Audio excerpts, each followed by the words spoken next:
opportunity for silent prayer or meditation.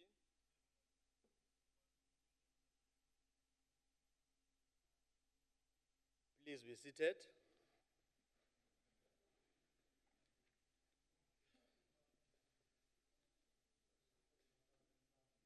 Honorable members, I would like to acknowledge the presence of the delegation from Rustenburg local municipality who are on a benchmarking exercise led by the Speaker, Councillor S. Mabele, Huma. You are welcome to the NCOP.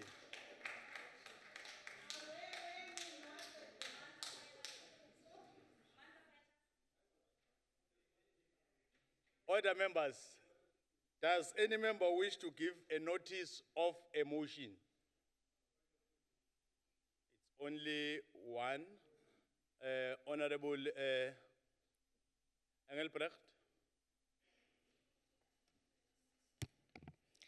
Chairperson, thank you. On behalf of the Democratic Alliance, I hereby wish to move a motion with notice that this House condemns the blatant abuse of ratepayers' money by the Mayor of eThekwini Municipality, who, while residents suffer from increasing high costs of living and poor service delivery, has been intent on wasting thousands of rands of ratepayers' hard-earned money, with almost 100 million rand approved and allocated to mayoral events. Further condemns the adjustment budget passed where the following was approved: 100 million rand program for mayoral events, 8 million for civic functions, 5.5 million for a mayoral imbizo, 1.5 million for a mayoral lekotla, 2.4 million for a mayoral cup, and 3.5 million for youth imbizos. And that this House debates the way that money designed to assist the poorest of the poor is being used and abused instead of assisting our needy residents with improved service delivery. I thank you. Thank you. Does any member wish to move a motion without notice?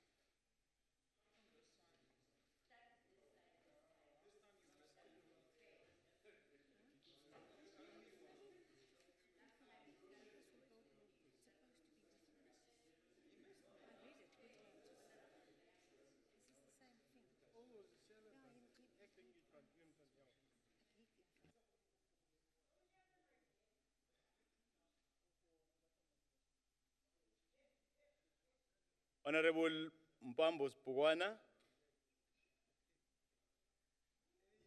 Thank you, Chair. On behalf of the Democratic Alliance, I hereby move without notice that this House notes the outcome of the Breede Valley Local Municipality Ward 3 by-election yesterday that saw the DA retain the ward with a 3% rise in votes since the 2016 local government election. Also notes to thank the farming community for putting their trust in the Democratic Alliance by coming out in their numbers. Thirdly, note the DA will uphold their pledge to put the people first and continue providing much needed services to the community in Didorens. And further note that this by-election outcome is a clear mandate from the people of South Africa that they are ready for change in 2019. I so move, Chairperson. Thank you. Is there any objection to the motion? In light of the objection, the motion may not be proceeded with. The motion without notice will now become notice of a motion. Hi, what is that? What is that, Oh, no, I'm coming to you. I've noted you, Honorable Mokwe. We are here. We are on the list. Honorable Mhlashuping. Thank you, Honorable Chairperson. On behalf of the glorious movement, the African National Congress, I hereby move without notice that the Council notes with utmost sadness the tragic death of prolific hip-hop artist and the pioneer of Motswako, Jabulani, who was popularly known as HPP and Jabs. further notes that Samba, who died at the age of 8 years, has been quite open about his battle with depression for quite some time and has tried that for 2 years ago.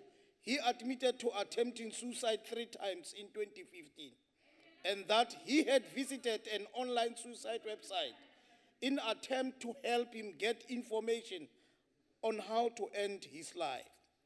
And thirdly, and take this opportunity, Honorable Chairperson, to convey our heartfelt condolences to Sambo's family, especially his wife and children. I so move. Is there any objection to the motion? The motion is agreed to in terms of Section 65 of the Constitution. Honorable Cimbi. Thank you, Chairperson. On behalf of the ANC, I hereby move without notice that the Council notes the sentencing of Vuyani Totoi, who was found guilty of accepting a 400 bribe. Further notes that Totoi Order, members. Further notes that Totoi, who was sentenced to 5 years imprisonment for corruption in the Port Elizabeth Specialized Commercial Crimes Court yesterday, was a municipality traffic officer in the Nelson Mandela Bay Metropolitan. Further notes the sentencing of Sergeant Zandisile Huka and Constable Tulile Huka from Bothersek Police Station in Cape Town, who were found guilty of corruption after tracking down the robbers who had stolen 45,000 and pocketed the money, and takes this opportunity, Chair, to welcome these sentences as a clear message to those who continue to use the police service to further their personal greed, that corruption in the police service will not be tolerated, and those who continue to steal and abuse the position of trust to serve and protect our people will face the full mighty of the law for their ill deeds. I so move, Chairperson. Is there any objection to the motion? The motion is agreed to in terms of Section 65 of the Constitution. Honorable Julius. No, I want to participate, House Chair. So it wasn't clear. I listened attentively. And it sounded to me like he said, the honorable member said 400 bribes. So I just wanted to get clarity before I vote on it. I don't know the ANC members, they just vote. They don't even listen or what. You just vote. So scapa. Honorable Julius. Honorable Stock. Oh, thank you very much, Honorable Chairperson. On behalf of the ANC, I hereby would like to move a motion without notice that the Council knows the implosion of the Democratic Alliance after the resignation of the 5 councillors, including the Chief Whip of the Council, who resigned as the Chief Whip of the Council and their party in the city of Cape Town in support of Patricia de Lille, well known as Anti-Pat. Further note that these councillors have vowed to make sure that the people of Cape Town know the true colors of the DA and do not vote for them in the 2019 elections.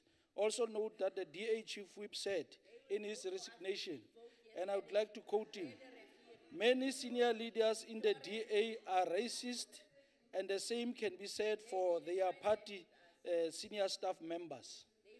Close quote.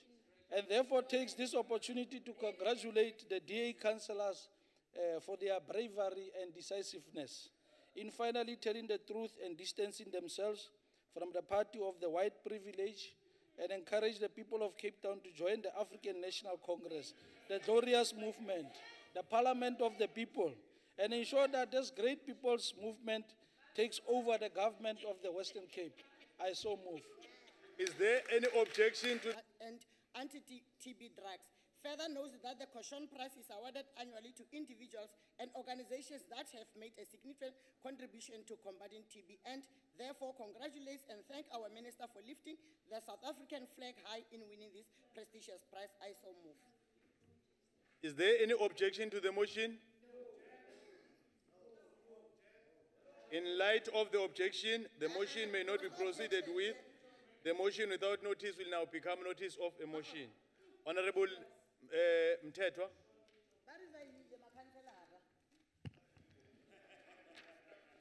On behalf of the African National Congress, I hereby move without notice that the Council note with utmost concern the brutal and senseless murder of an off-duty officer who was shot dead by the two men outside his home in KwaZulu-Natal. Further note similar incident in Port Elizabeth, where a police captain was accosted by unknown assailants who shot him multiple times in the head before taking his service pistol, and that in Johannesburg, a member of Elite Hawks crime fighting unit who was shot with a passenger in her car and robbed of their belongings. Take this opportunity to condemn in the harshest possible terms the continuous criminal onslaught on our police, and call on the law enforcement agency to wage a concerted battle against those who continue to show no regard of the lives of our law enforcement agencies, and ensure that the perpetrators of this hideous crime are brought to book. I so moved. Is there any objection to the motion? The motion is agreed to in terms of Section 65 of the Constitution. Honorable Mangete.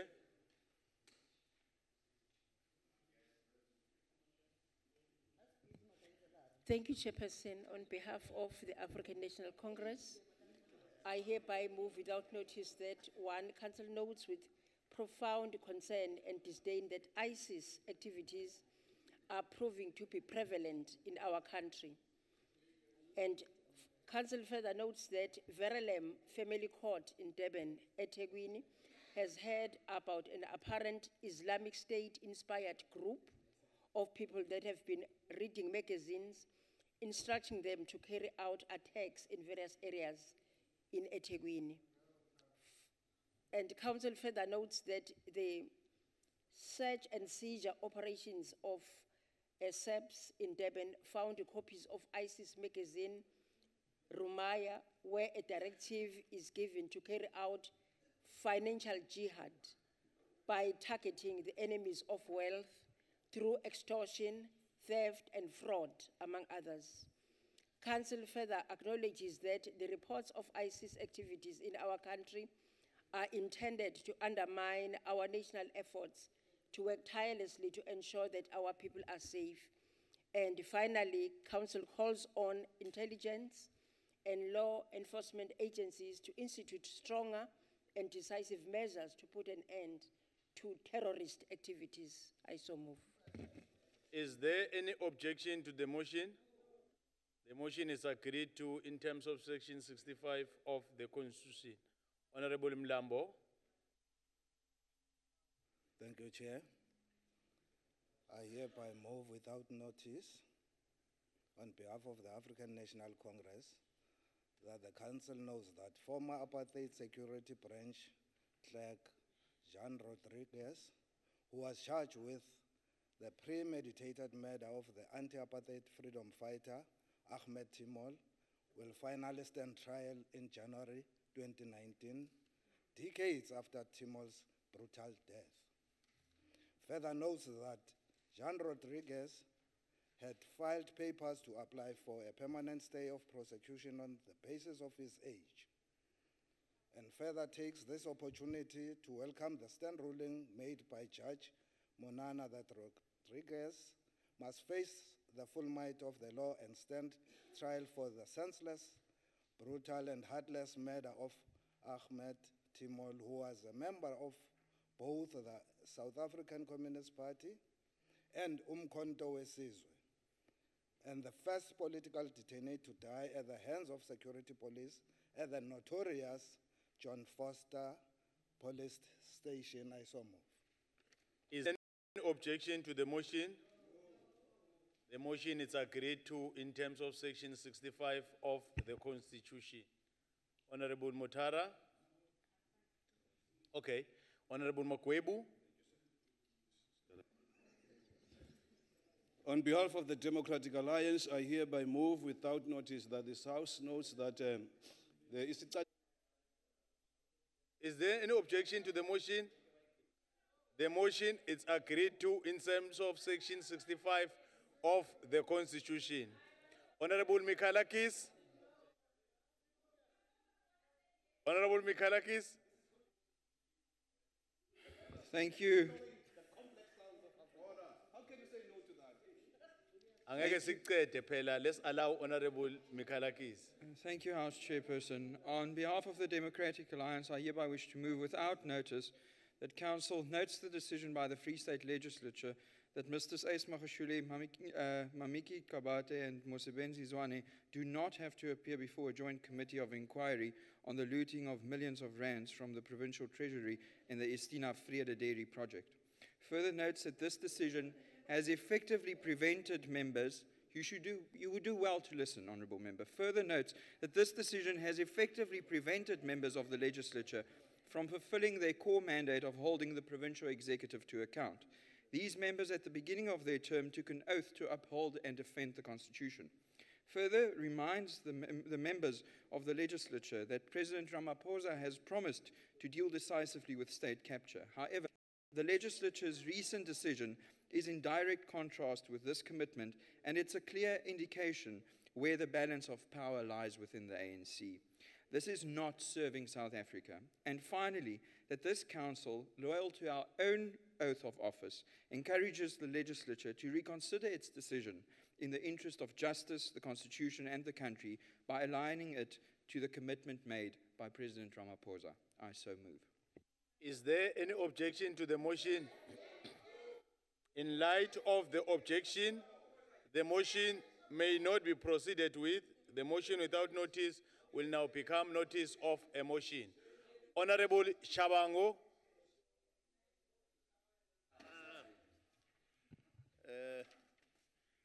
Thank you, Chair. On behalf of EFF, I move that the Council take note that the two giants of South Africa in soccer, Kaizer Chiefs and Orlando Pirates, do well on Saturday and entertain the South Africans to the fullest as in the days of the late Ace Ntsolenge and Jomosono. And South Africans should enjoy their money. I so move.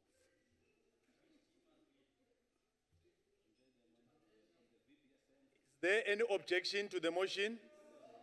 The motion is agreed to in terms of section 65 of the Constitution. Honorable Kone.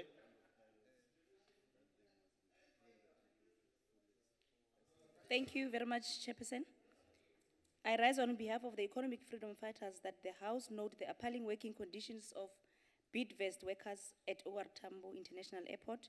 Further note that the Commander-in-Chief of the Economic Freedom Fighters on his Rwanda for the Pan-African Parliament was approached by workers about the slave-like conditions under which they are forced to work.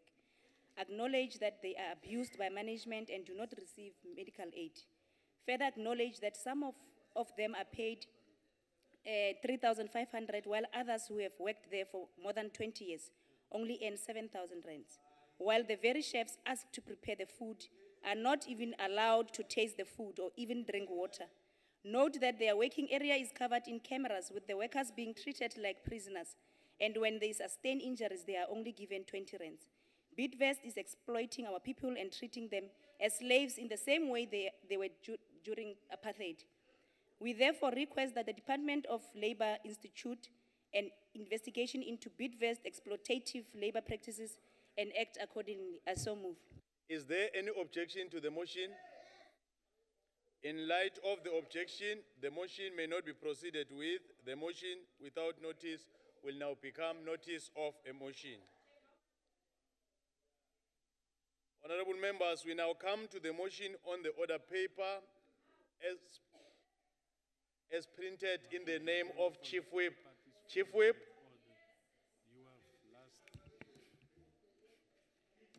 Thank you, House Chair.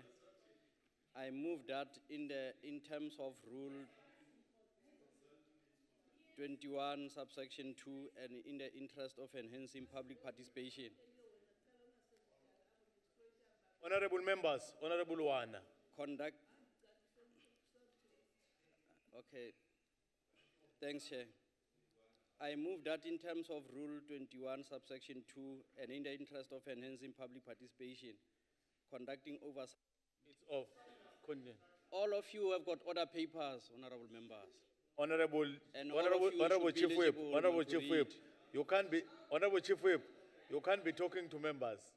My Yeah, apology, Chair. you talk to me. Thanks. Yes.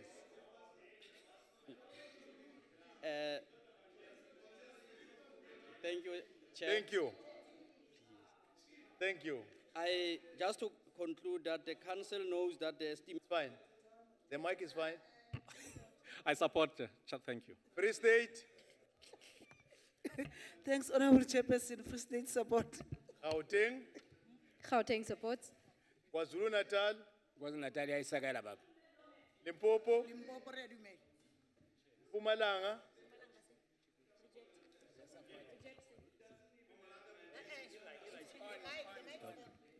I support, Chair. Northern Cape, Northern Cape rejects. Northwest,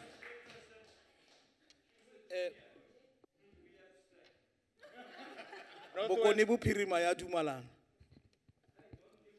Western Cape, Jenako Leneaxhasa. 9 provinces were able to vote. 8 provinces voted in favor. I therefore declare the motion agreed to in terms of Section 65 of the Constitution. The Secretary will read the first order of the day. Consideration of report of Select Committee on Education and Recreation, revised Addis Convention on the Recognition of Studies, Certificates, Diplomas, Degrees, and other academic qualifications in higher education in African states, tabled in terms of Section 231, subsection 2 of the Constitution. Honorable Mangete.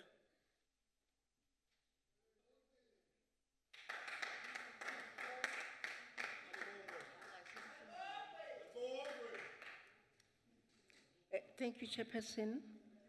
May I present the statement regarding the revised convention on the recognition of studies, certificates, diplomas, degrees, and other academic qualifications in higher education in the African states, dated the 26th of June, 2018.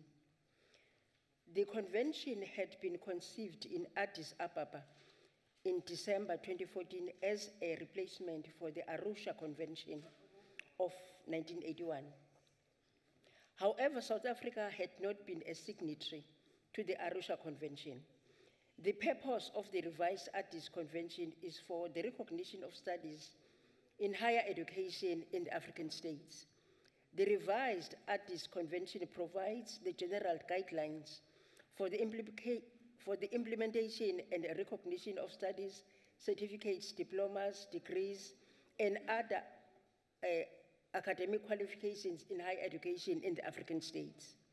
Signing the Addis Convention should strengthen and promote international cooperation, ensure credible and reliable recognition of qualifications achieved across the countries of the continent, and safeguard those qualifications. Furthermore, the convention should enhance South Africa as an educational destination in the continent.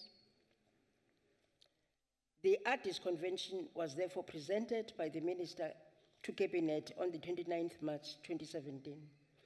With regards to consultation, the following bodies have been consulted: the South African Qualifications Authority, Quality Council for Trades and Occupations, Council for Higher Education and Umalusi, Education and Training Providers, both public and private sector education and training authorities, the National Skills Authority, comprising of government, organized business and labor, public and private education and training, and community constituencies, professional bodies and associations.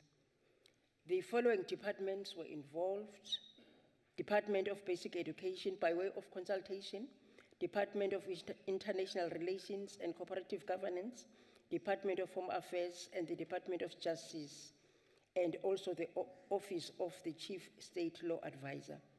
The objective of the conventions are as follows: to strengthen and promote interregional and international cooperation in the field of recognition of qualification, define and put in place effective quality assurance and accreditation mechanisms on the continent and safeguards those qualifications, and also provides a credible and accountable mechanism to manage the recognition of studies, certificates, diplomas, degrees, and other academic qualifications in higher education between African states and South Africa. The functions associated with the implementation of the convention, financially, the provision has been made with the Department of Higher Education and Training. Should any further finances be needed for the purposes of implementation, Treasury will be approached. The legislative provisions are as follows.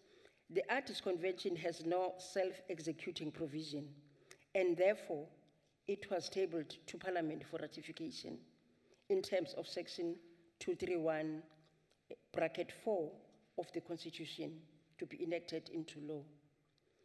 And further, the NQF Act, Section 13(1)M, gives SAQA the responsibility to verify qualifications and to evaluate foreign qualifications. The Committee of Education, the Select Committee for Education and Recreation was unanimous that the convention is going to assist students across the continent, and it will make South Africa the best destination for higher education. The committee therefore agreed to ratify the revised Artists' Convention. The committee therefore submits the report before the National Council of Provinces for adoption. Thank you. That concludes the debate. I shall now put the question. The question is that the report be agreed to. In accordance with Rule 7.1, I shall first allow provinces to make declaration of votes if they so wish. We shall now proceed to voting. Eastern Cape? Eastern Cape support. Free State? Free State support, Honorable Chair. Gauteng? Gauteng support. KwaZulu-Natal? KwaZulu-Natal iyayisakela. Limpopo? Limpopo yavuma. Mpumalanga? Siyayisekela, Chairperson. Northern Cape? Northern Cape support. Northwest? Northwest support. Western Cape? Western Cape supports. 9 provinces voted in favor. I therefore declare the report agreed to in terms of Section 65 of the Constitution. Before we proceed, I would like to take this opportunity to welcome our special delegates present in the House. Honorable members, we now come to the subject for discussion as printed in the order paper. Debate on the negative impact that high cost of data services has on ordinary South Africans, especially workers, youth, students, and women. Allow me to take this opportunity to invite Honorable Motara. Honorable Motara.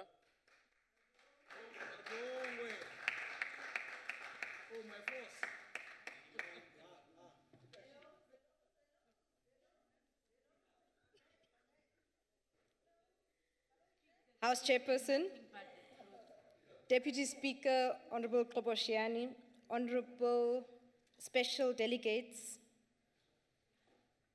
Members, ladies and gentlemen, one of the immense challenges the ANC faced at the dawn of political democracy in 1994 was to deal with skewed infrastructure development. Legislation was passed to correct the distortions between rural and urban economic infrastructure. The reality was that information technology predominantly was located in urban areas. The early initiatives to address IT infrastructure distortions can be found in the Reconstruction and Development Program of 1994, which succinctly pointed out that, and I quote, "The South African economy is characterized by excessive concentration of economic power in the hands of a tiny minority of the population. Through the pyramid system and the resultant control over a vast network of subsidiary companies, a small number of very large conglomerates now dominate the production, distribution, and financial sectors. In addition, there is a high degree of monopolization and blatant anti-competitive tendencies such as predatory pricing and interlocking directorships in certain industries." Close quote. There can be no contrary argument that the IT industry has developed considerably into its current format, where it plays a very important, prominent role in every sphere of our lives. It has made revolutionary changes in information gathering and dissemination, as well as in global communication. It has created a knowledge repository and knowledge-sharing platforms and enhanced a conducive environment for communication. The aforementioned technology advantages are only possible when data is activated. The acquisition of data becomes crucial in determining whether these advantages can be accessed or not. Today, the impact of internet communication technology on individuals has led to a huge increase in access to information and services that has accompanied the growth of the internet. Education and the method of learning is being transformed as ICT becomes the tool for distance learning where the student accesses learning materials. The financial sector has been transformed with transactions being digitized, and in general terms, our country has been opened up to the world, allowing greater participation in an ever-widening network. Despite these technological advances, the bottom end of the spectrum, the less connected who depend on mobile connection, of whom the majority are working class and the poor, are struggling to afford the price of data. This impedes on wider participation across sectors and in knowledge generation. Workers, students, women, and rural communities in this manner do not reap the benefits that ICT can provide to growth and development. Whilst the digitized economy multiplies, these groups develop in a relative sense to this growth. Uncompetitive behavior and the exorbitant price of data is the primary reason that denies citizens their basic right to access information. The ANC-led government sees infrastructural development in the country as a vehicle to deal with the myriad of problems emanating from the historical inequalities of apartheid and colonial spatial planning. In response, policies to advance developmental trajectories have been introduced, which has involved reskilling and the development of new knowledge and understanding. As a sector, there has equally been a vast growth in employment. The National Development Plan, Vision 2030, outlines the commitment to an inclusive and prosperous society. In this context, ICT should play a vital role in facilitating the objectives of the NDP. Accessibility is key in this regard. The 2014 White Paper on National Integrated ICT Policy tried to address challenges pertaining to the ICT industry and unlock its potential. It envisaged that all South Africans must have affordable access to communication infrastructural services and means to access, create, and distribute information, applications, and content in the language of their choice.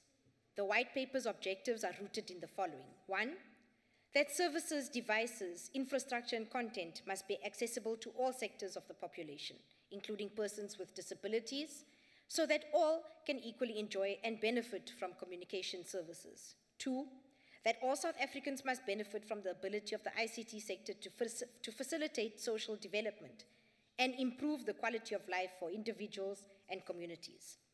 Thirdly, that policy must facilitate access by all South Africans to quality communication infrastructure and services to enable economic growth, employment, and job creation.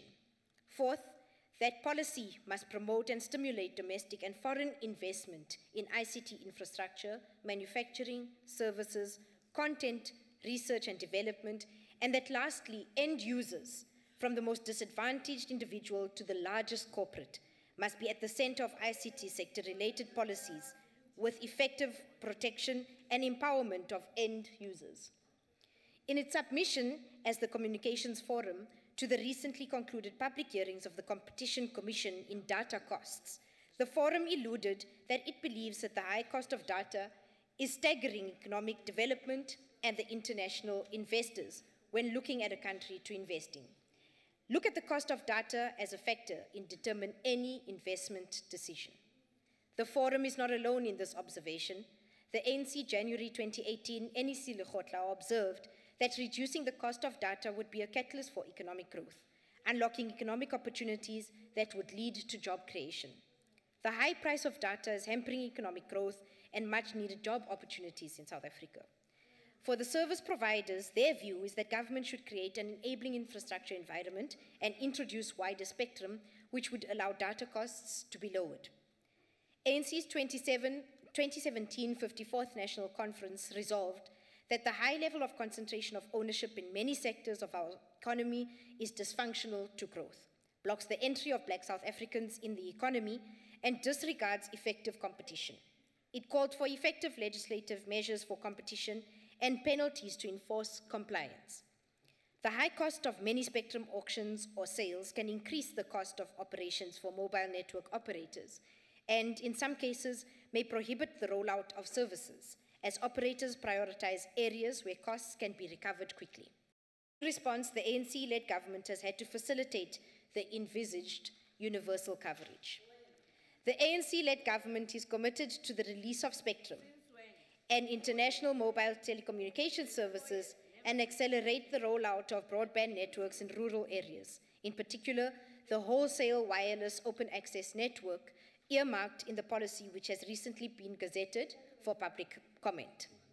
This will contribute to the national integrated ICT policy. The overarching objective of the policy is to charge wholesale rates data pricing and allow competition within the communication industry.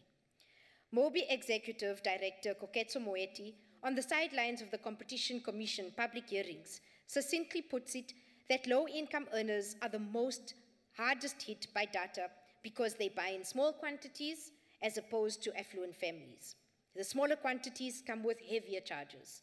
The underprivileged pay between 10 and 30% more than the affluent who buys in bulk.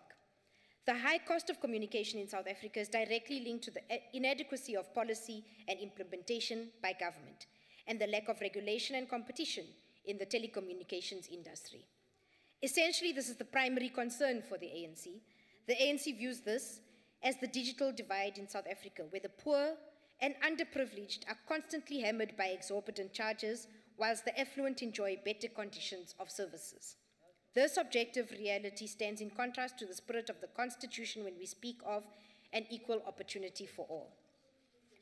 The Universal Service and Access Agency of South Africa has been tasked with the responsibility of facilitating ICT services to the underserviced areas and thereby contributing to the reduction of poverty and unemployment in South Africa. Its tasks include removing bottlenecks in the rollout of broadband infrastructure and implementing a one-stop shop or single window for all applications to reduce associated costs. The loss of economic opportunities due to lack of data have dire consequences on the poorest more than the affluent. With regards to the unemployed, the search for employment has to be done online. The scarcity of data means increasing the lack of chances for employment. Therefore, most rural youth and women will remain dislodged.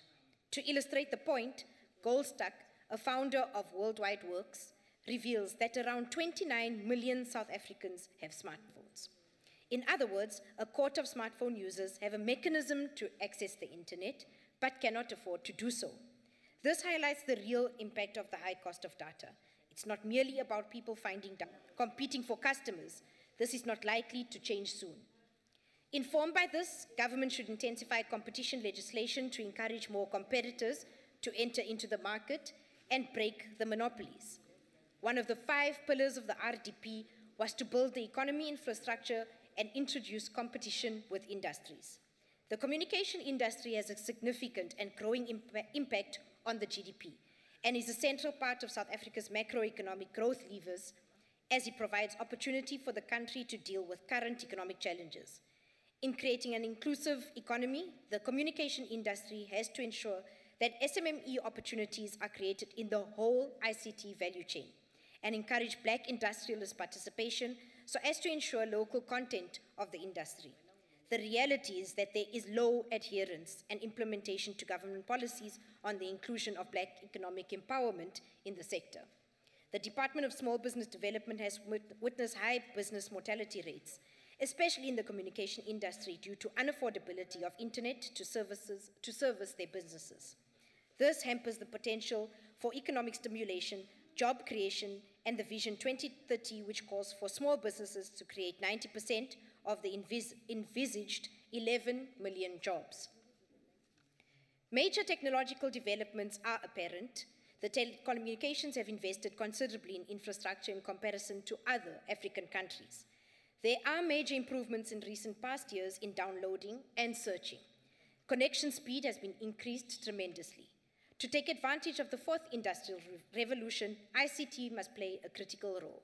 Technology enablers will have direct impact on production. In this context, it is counterproductive to sustain the current data regime in a competitive market. With skills sharing and market exposure in a globalized world made possible through digital connection, the current high cost of data impacts negatively on taking advantage of technological innovation. To put in place a sustainable developmental trajectory, rural masses should not be left behind due to lack of infrastructure and poverty. The network service providers have to produce an amicable solution to cater for rural youth and women. The current network regime, characterized by high pricing, must be lowered, and the provision for entrepreneurial advantages and upskilling of youth in the rural masses should be priorities for the growth of this country. The overarching thrust of the ANC stance is the development of an inclusive and prosperous society. Technological innovations and digital platforms could be used to stimulate the economy and develop a path to curb the high level of youth unemployment. Communication technology enables knowledge production and produces an informed society. It is upon this conviction that the ANC supports civil society in their call for data must fall. It resonates well with our vision of building equal opportunities for all. I thank you. Thank you. Honorable Hatting.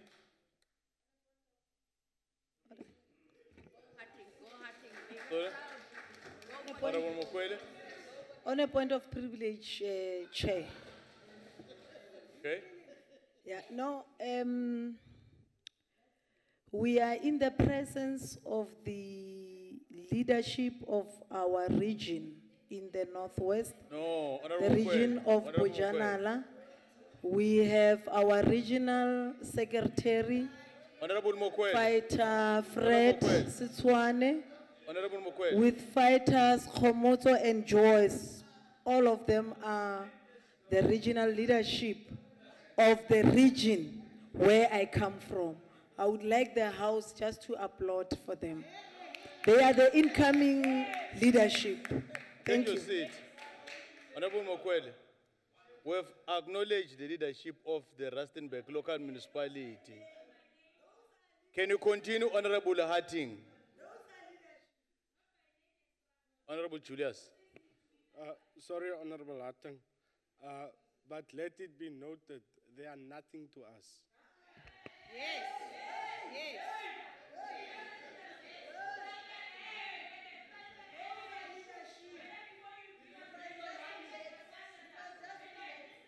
Honorable members.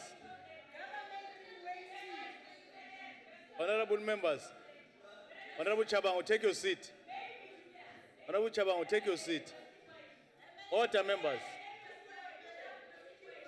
Honorable Cohen. Let them go outside. Can you continue, Honorable Hatting?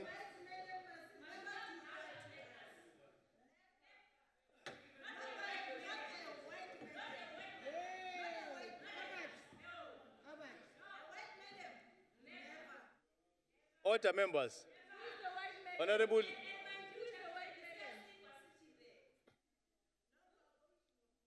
Honorable Kone. Honorable Kone. Honorable Kone. I have made a ruling. Can you respect the decorum of the House? Let's allow Honorable Hatting to continue with the debate. Can you continue, Honorable Hatting? Thank you, Honourable Chair. Recently, both houses of Parliament debated the dawn of the fourth industrial revolution, characterized by a fusion of technologies that is blurring the lines between the physical, digital, and biological spheres, collectively referred to as cyber-physical systems. It is marked by emerging technology breakthroughs in several fields. Sorry, Honorable Hatting. Let me deal with the point of order. Why are you standing, Honorable Kone? On a point of order, Yes. don't catch emotions. Allow me the opportunity to address I don't you, have Chair. emotions. I'm saying, what is the point of order? The point of order is, you just ruled on me. You don't rule on the white madam there. So you must be consistent, Chairperson. You must stop being biased. I have, on a number of times, told you about your biasness in this House, Chairperson. Especially when it comes to white people. So please. Okay. On a point of order, Chair. Take your seat. Let me deal with it. Honorable Kone, you have referred to an honorable member as a white madam. For me to be able to do, Honorable Kone, order members, allow me to make a ruling. Honorable Kone, we know how we refer to each other. Let's respect to each other and refer to each other appropriately. It's not appropriate to refer to an honorable member. No, I'm not dealing with you, Honorable Mokwele. I'm dealing with Honorable Kone. Take them out, Chair. Take them out. They're being disruptive. Honorable Mokwele, I was dealing with Honorable Kone making a ruling. And if ever we are not satisfied with my ruling, take your seat, Honorable Engelbrecht. I'm still dealing with it. Yeah, take your seat. I've made my ruling that refrain from referring to an honorable member inappropriately. We know how we refer to each other. It's inappropriate what you said, and refrain from doing it.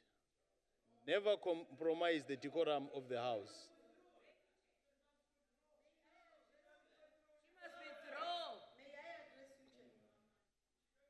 Address me. Can you open the thing?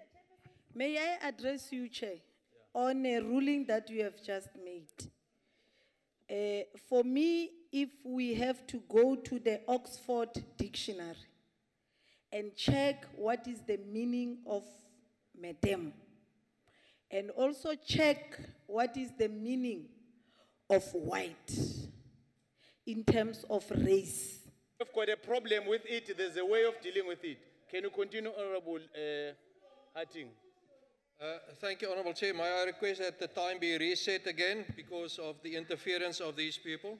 Yes, I'll deal with it. Thank you, Honourable. It is marked that emerging technology breakthroughs in several fields, including robotics, artificial intelligence, nanotechnology, quantum computing, biotechnology, the Internet of Things, so-called, the Industrial Internet of Things, fifth-generation wireless technologies, additive manufacturing and 3D printing, and fully autonomous vehicles. On a point of...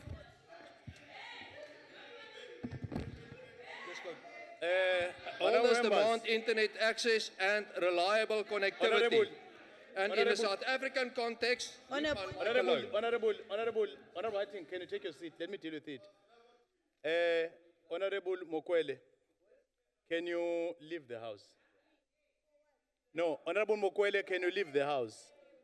Honorable Mokwele, can you leave the House? Honorable Mokwele, no, Honorable Mokwele, can you leave the House? Can you assist and, Asha, can you assist and making Honorable Mokwele to kindly leave the house. But, honorable members, while she's leaving the house, the issue of an honorable member going to the podium using the mic of the person at the podium, it's an issue that will be referred to the chairperson of the NCOP. Can you leave? Can you leave the house?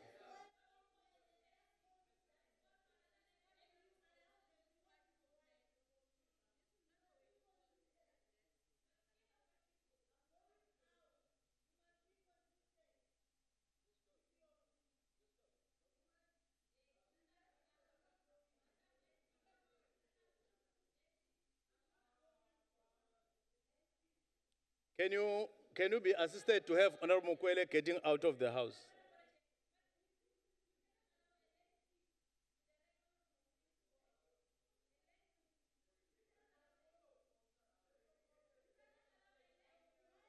One at a time.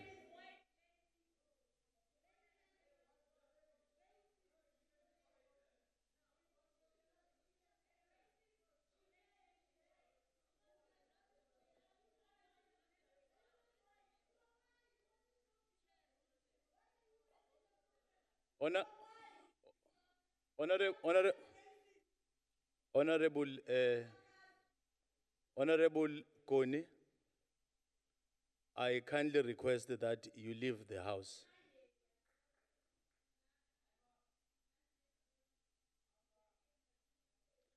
Asha, assist to have Honorable Koni leaving the house.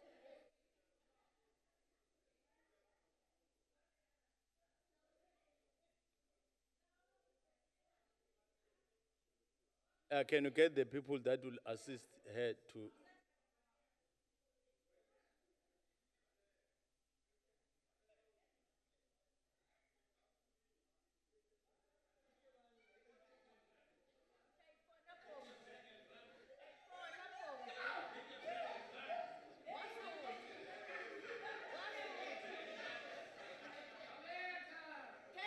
Thank you for going. Thank you for going.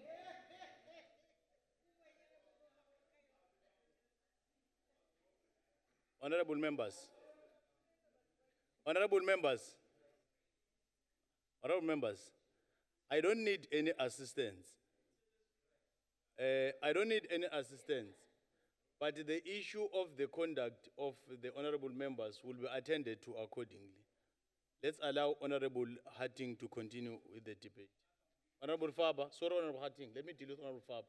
Honorable Faber, why are you standing? Chairperson, with due respect, this is not the first or the second or the third time. I would ask this House that you investigate this and take this further. If it was the first or second time, but Chairperson, I believe this should go to the Ethics Committee and that the Ethics Committee really look into this. We cannot have this every time. Thank you, Chair. Honorable Hatting, already I've said I will refer it to the chairperson of the NCOP, the incident of today, so that proper actions will be taken. So let's allow Honorable Hatting to continue the debate. Thank you, Chair. And, can I ask that the time be reset once again? Don't worry, I'll deal with the time. I was upset by the EFT. All this demands internet access, and reliable connectivity, and specifically in a South African context, affordability and sustainable access. The role of government in this should be to put regulatory frameworks in place that make network investments possible, to provide spectrum and infinite resource essential for vital communication services. And I heard what Honorable Mutara said about competition, and I can only hope that she doesn't refer to ZIS coming into the market as well. I've referred to Zupta Information Services. Policy should also foster widespread coverage and affordable high-speed services. So where does South Africa find itself in the provision of quality and affordable internet and data? The Global IT Report 2016 showed that South Africa was ranked 65th out of 139 countries. South Africa performed well in terms of policy and regulatory framework and business innovation, but performed poorly on access, affordability, and skills. Another report indicates that South Africa has some of the most expensive broadband connectivity in the world, coming in at 97 out of 196 countries. And what is also very concerning is that sub-Saharan Africa fared worst overall as a region, with almost all its 31 measured countries in the most expensive half of the ranking.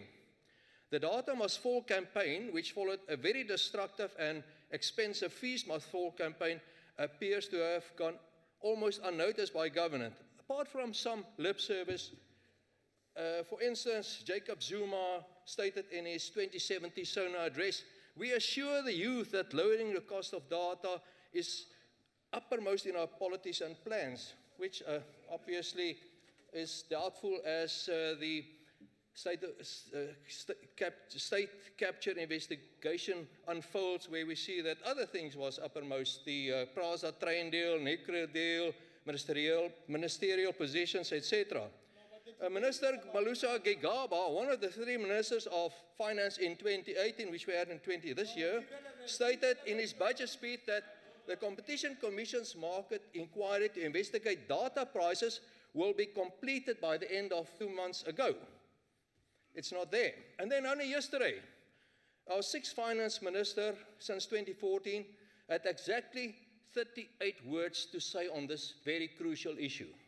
And let me quote them verbatim. In telecommunications, the proposed policy for licensing of high-demand spectrum has been gazetted. Frequencies to enable speed internet will be in auction early next year. Steps will be taken to reduce data costs and improve data quality. That's all, 38 words. Vague, no detail, no funds available, no deadlines, non-committal utterances are in sync with the promises made over so many years. And even more depressing if considered that the minister announced that another 5 billion is being thrown at the lifebuoy at the drowning SAA. Once again. In addition, the seriousness with which government regards the provision of internet data and its affordability can be found in the allocation of this crucial responsibility to the Minister of Communications. We have a minister who left a crucial service.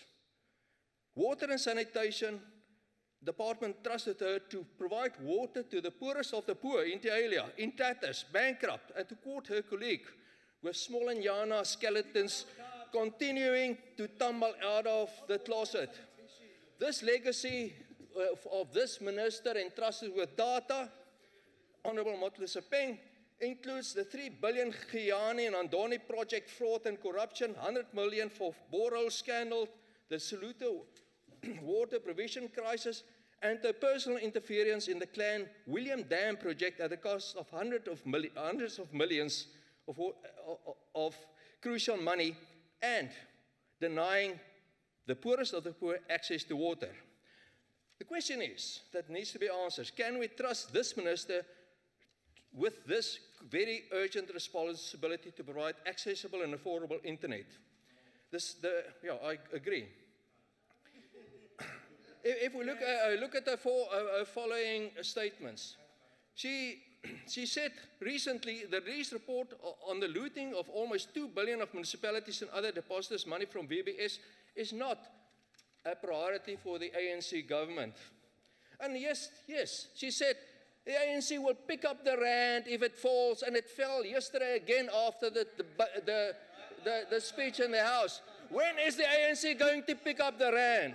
And in the Omatosa rape case, she asked that Omatosa be released as he's wanted outside for mob justice. This is the Minister of Communication of this government who's entrusted with data for our youth. It certainly cannot happen. It is not rocket science. A DA government will immediately release extra mobile data spectrum, which would bring the much needed competition to the market. This will naturally drive prices down and will open internet to millions of South Africa currently denied internet access by this minister and by the ANC government. I thank you.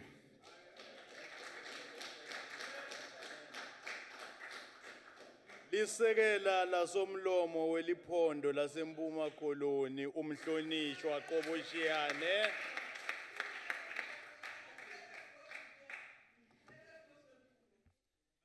Honorable House Chair, honorable members of the NCOP, I bring you revolutionary greetings from the home of the legends, the province of the Eastern Cape.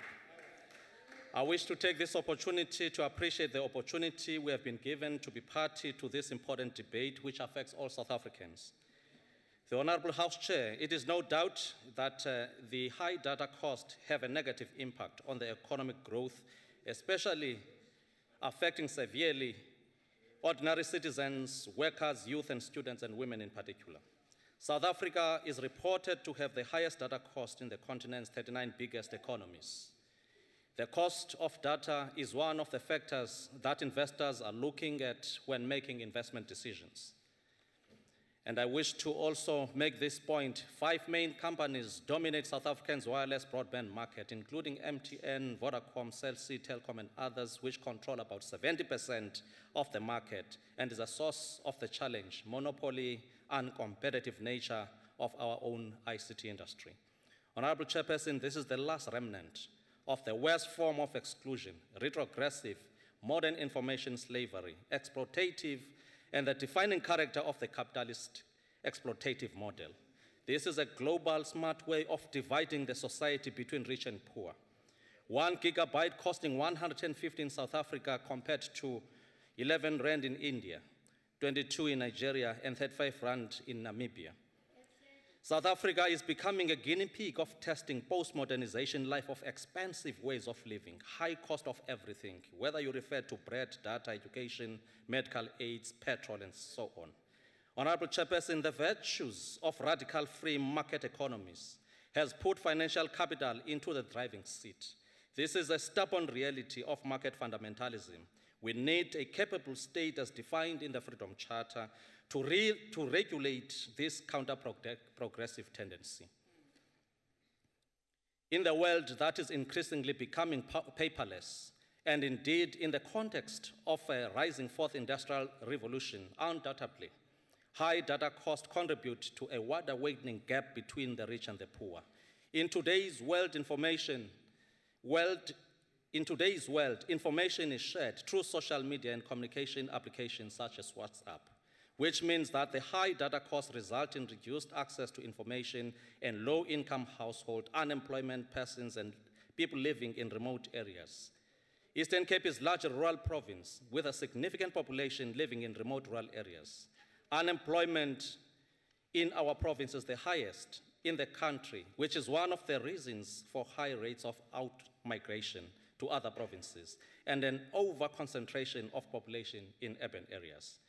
The quarterly labor survey, or labor force survey, reported an increase in the number of discouraged work seekers to 2.9 million during the first quarter.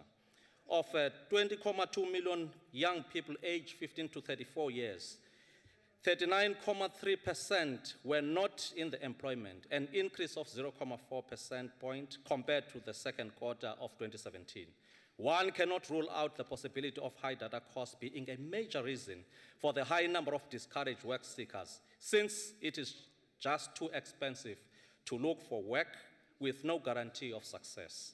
The survey further revealed that the South African working age population increased by 154,000, or 0.4%, in the second quarter of 2018, compared to the first quarter of 2018. This means that more and more people need data, not just for personal use, but for productive reasons, including finding jobs. Yesterday, we listened to the medium-term budget policy statement delivered by Honorable Minister Tito Mboweni, who, amongst others, highlighted that unemployment is unacceptably high, a problem that is compounded by the technical recession the country has now entered. A response to President Ramaphosa's stimulus plan, the minister announced that, amongst other steps that government will be taking, there will be a decrease on data cost and improvement in data quality. This would include investment in infrastructure. This would include investment in infrastructure to enable new and developing network service providers to find space in the mobile communication space. We need to root out uncompetitive practices in the mobile communication space with only 4 companies dominating the industry, as I referred to. This is one of the reasons why data costs are high in South Africa. The more, the merrier. As the province of the Eastern Cape, we are committed in creating an enabling environment for job creation, for business to prosper, and we cannot do so when data of cost are high as they are today. We agree with the sentiments expressed by the Minister of Finance that we need to build a culture of public service investment than a public service consumption. Steps to reduce the high cost of data is one of the ways where we can promote public service investment, as it has roll-on effect on other economic drivers. This is the year of renewal, honorable members, unity and jobs. The year to celebrate 100 years of Nelson Mandela and Mama Albertina Sisulu, and we owe it to them for their generation to ensure that we build an inclusive South Africa where all live in it, black and white, benefit equally from the wealth of this country. Honorable House Chair, we want to assure you that as Eastern Cape government, we support endeavors to end uncompetitive behavior and monopoly of key sectors of industry, and steps to reduce high data costs to improve data quality, as announced by the Minister of Finance yesterday. We will also prioritize the rollout of broadband services in the province of the Eastern Cape, which is a step towards mitigating the high-cost data and ensuring universal access to internet services, especially e-learning in education and e-health in the Department of Health. In conclusion, Chair, it is hot in Cape Town. It is also hot in Cape Town City Council. We've been just receiving information that 5 councillors have already resigned from that organization. Kuyabonakala into okokuba awuzubharha umkhitha welizwe labantu besalithanda.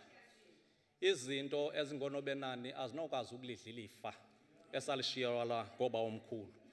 Abantu baye beqaphela beqonda into okokuba akukho nto iphucukileyo nento ezawuza ne-Democratic Alliance apha kweli Kapa. Sibanqwenelela impilo entle nempilo ende abantu beliphondo. Kude nakubo iphela imizanga bayazi into okokuba kuzawunetha nasentlango. Njengoko silapha namhlanje sizothi enkosi kakhulu kuloo maqobo naloo maqobokazana angalala emzini kunyembelekile. Yanga ngalithatha ke lilizwe alibhekise phambili ukwenzela into okokuba kwakuba nje bazi uba kuyaqala ukulunga. Enkosi kakhulu umbhexeshi wenkqubo. Thank you. Honorable Isaac, why are you standing? Chairperson, yes, thank you. Just on a point of order, I want to check with you. I need to educate myself. If a member of the House is removed from the House on your instruction, is that member then allowed to go and sit in the gallery, or must the member be removed from the precinct or the premises? Just a point of clarity there, with due respect to you.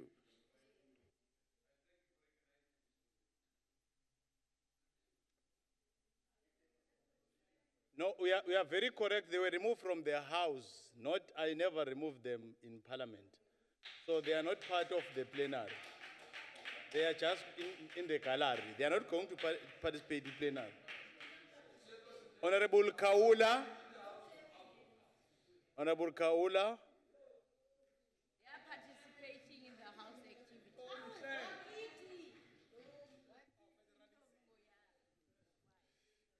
Honorable Chairperson, colleagues, on behalf of the IFP, allow me, Chairperson, to fill the dots that the Honorable Minister of Finance left blank in his quote from Charles Dickens yesterday. And I quote, "It was the season of light, it was the season of darkness. It was the spring of hope, it was the winter of despair," close quote. Charles Dickens mostly writes about difficult times. One of his books is entitled Hard Times for These Times. A brief analysis of the opening lines of The Tale of Two Cities reflects that it was time of contradictions. The two cities referred to were London and Paris during the turmoil of the French Revolution. For the oppressed citizens of the 18th century France, the revolution's proclamation of the rights of man was indeed a spring of hope. But for those of the ancient regime or the outgoing political system, it was a winter of despair leading to death and destruction. Now, these words coming from a minister of finance of the country describing the economic situation of the country are very, very deep, yet very true. I agree with the Honorable Mboweni, South Africa is at the crossroads. There are forces of good patriotic South Africans trying to pull the country out of the dungeons, but other forces prone to evil deeds and corruption are destined to keep South Africa where it is and has been, no matter what it takes. But the big question, South Africans, is how did we get here? Likewise, the high cost of data is hampering the economic development efforts of our country. South Africa is rated as the country with the highest data cost in Africa. She is rated amongst countries with highest data cost in the world. Surprisingly, some of the mobile communication companies are the very same service providers in some African countries where data costs are lower as compared to South Africa. The rates they charge outside South Africa are much lower than the rates they charge here in South Africa. Data cost is one of the major considerations, like the honorable members have said, by investors when they have to take decisions on investment destinations. Therefore, in order for South Africa to improve the prospects of attracting foreign direct investment, mobile communication companies must also come to the party and charge reasonable rates. The buzzword in the world today is artificial intelligence and automation. In order for students to do research and their studies, internet connectivity is crucial. This is not only for tertiary students level, but right from primary school level. With high data costs, then the learning progress of especially the poorest of the poor, especially the rural poor, is highly destabilized. It is for such reasons that one has to applaud the efforts of some rural municipalities like Nkandla in KwaZulu-Natal, which have taken it upon themselves to provide internet connectivity to rural schools in order for the rural students to get free access to internet. The world today is a changed world in terms of communication. People in even remote rural areas, the unemployed, students, women, kids, and people in all walks of life have become used to internet connectivity for their everyday life activities. But with high data costs, it makes life difficult for the unemployed and even the many ranks of our workers who cannot afford high costs of data. Those who know better maintain that lack of competition in our mobile communication market and access to spectrum are some of the reasons for high data costs. The IFP appeals to government to ensure that spectrum is easily accessible to all our communities, especially the townships and rural areas of our country, so that students can easily connect to the internet. Government must also investigate the value for money of the data packages that are offered by the country's mobile communication service providers. A study conducted amongst BRICS countries revealed that data prices in South Africa are 134% more expensive than her BRICS counterparts. Ironically, all these countries have market economies that are doing much better than South Africa in terms of economic development. More studies conducted at the universities of Wits, Cape Town, and Rhodes also show that operators have recently raised prices for small bundles and dropped prices for big bundles. One has to bear in mind that it is the low-income groups and poor citizens who are a market for small bundles. The logical interpretation here is that operators are rewarding the rich for being rich and are punishing the poor for being poor. In conclusion, Chair, in order for the country to be able to stop these disproportionate shenanigans in the data costs, the IFP appeals to ICASA and government to strictly monitor activities in data accessibility and costs in a manner that will genuinely benefit the economically disadvantaged people of our country. I thank you, Chair. Thank you. Honorable Prince.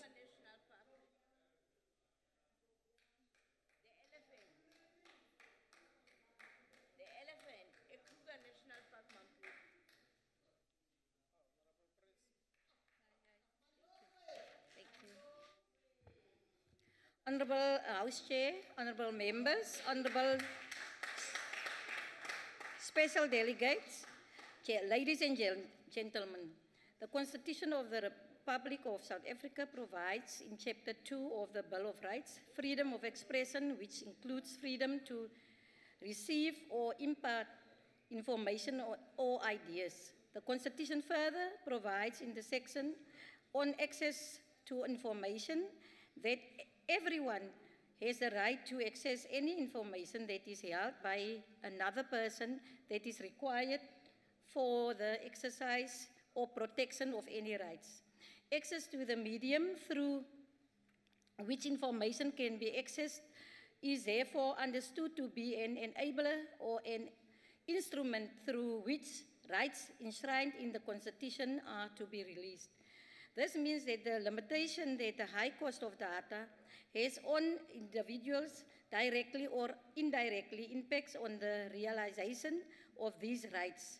To ensure the realization of the rights prescribed in the Bill of Rights, the Constitution empowers the national legislature just to pass in accordance with Section 76 legislation with regards to any matters within a functional area listed in Schedule 4 and any other matter required by the Constitution to be passed in accordance with Section 76 and to consider in accordance with Section 75 any other legislation passed by the National Assembly. Again, Parliament may intervene by passing legislation in accordance with Section 76(1) with regard to a matter falling within a functional area listed in Schedule 5 when it is necessary to maintain economic unity amongst other provisions. It is against this background of the provision in the Constitution that Parliament has passed acts that led to the establishment of regulatory institutions to ensure that rights prescribed in the Honorable Constitution Prince, Honorable Prince, Honorable Julius. My apologies, Honorable Prince. Chairperson, I noticed that you are communicating with members in the public gallery, and that is not allowed. Am I communicating? Yes. Julius, Honorable Well, Julius. to smile is communicate. It's a form of communication. Honorable Julius, refrain from doing anything that would make us to defocus in our business. So you want me to be very serious when sitting here? I must be angry. Continue, Honorable Prince. Studies done by various institutions and organizations, including media monitoring, have found that the cost of data in South Africa is the highest amongst the top 6 African markets. It has been found that in South Africa, 1 gigabyte of data costs around 150 rand, and the cheapest gigabyte that can be bought is 100 rand. Research ICT Africa further found that large markets in Africa, such as Egypt, Kenya, and Nigeria, have better data prices compared to South Africa. It is worth noting that since the concern regarding high cost of data in South Africa has been raised by the public, the then Minister of Finance requested the Competition Commission and the Independent Commission Authority of South Africa, ICASA, to initiate a process to market inquiry into the cost of data. The two institutions have since established processes and have concluded public hearings on the cost of data in South Africa on Friday, the 19th of October. The public hearings provided a platform for role players and stakeholders to express their views with regard to how the cost of data should be brought to a level of affordability for South Africans. Some of the concerns raised by stakeholders relate to the lack of access to essential facilities and network facilities of dominant operators. In addition, the need for access to the spectrum addressing regulatory failures, investigating the prohibiting on net-off, net pricing differentials by dominant operators were all raised in the public hearings. The need of regulate access to dominant mobile operator infrastructure and to improve sustainable competition in the mobile field, as well as pursuing dominant operators to reduce prices, have been called for. It is encouraging that government institutions are leading the process of looking into the cost of data. That is in line with the observation by the African National Congress that the ICT sector has a significant and growing impact on the GDP and is a central part of South Africans' microeconomic growth levels. The ANC further called for strong regulatory interventions to deal with the question of the high cost of data. Our view is on the cost of data is interlinked with our transformation strategy.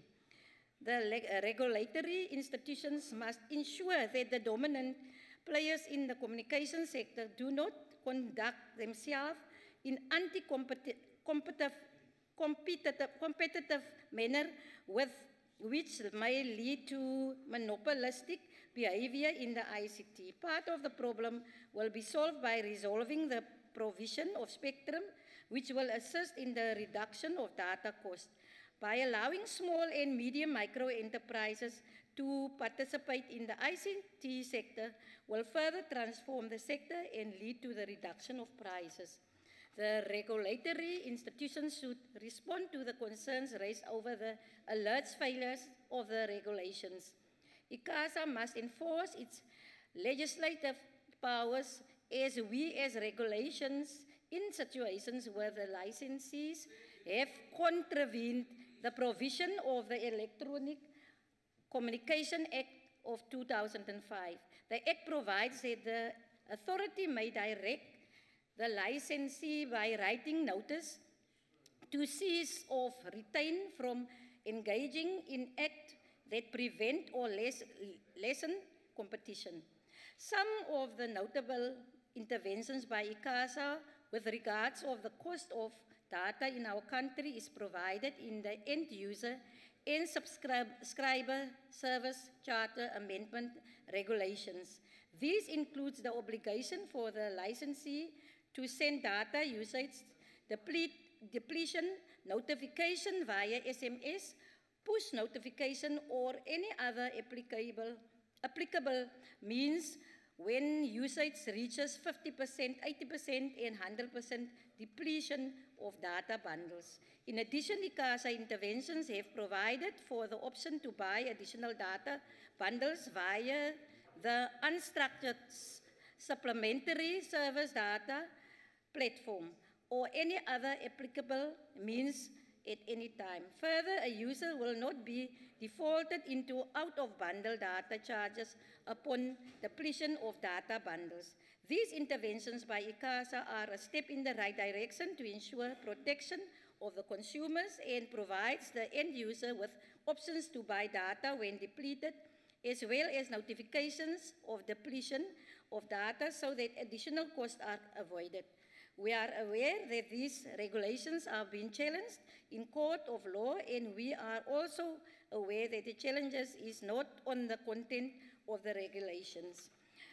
In conclusion, Chairperson, the ANC remains hopeful that the Competition Amendment Bill, which is under consideration by Parliament, will further address the monopolistic conduct in the sector, which leads to high cost of data by a few dominant operators and impedes entrance of small and medium micro enterprises in the sector. I thank you.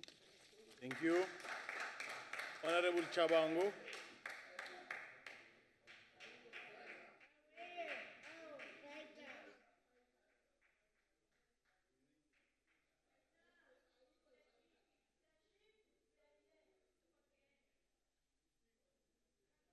Honorable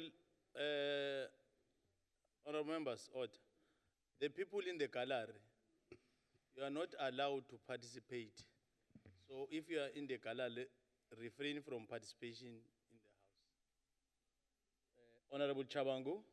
Chairperson, let me take this opportunity to greet my leadership at the Kalahari there. You are not isolated. It is said in proper English that when EFF sneezes, the whole of the country and Africa as a whole catches cold.